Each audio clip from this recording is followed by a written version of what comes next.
नबी मूसा अलैहिस्सलाम और समंदर का मोजिज़ा। नबी मूसा अलैहिस्सलाम को अल्लाह ताला ने मिस्र के लोगों की रहनुमाई और बनी इसराइल को फ़िरौन के जुल्म से निजात दिलाने के लिए भेजा।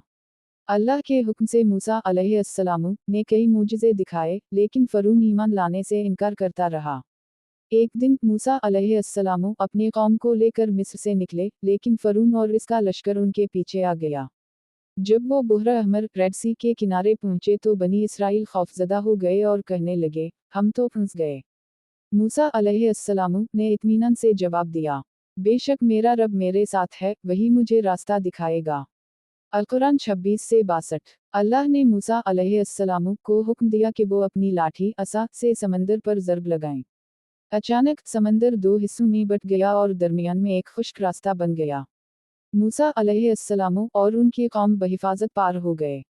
लेकिन जब फ़िरौन और इसका लश्कर उनके पीछे समंदर में दाखिल हुए तो पानी वापस अपनी जगह आ गया और वो सब गर्क हो गए। ये वाक़या तौक़ल अल्लाह पर भरोसा की ताकत को ज़ाहिर करता है।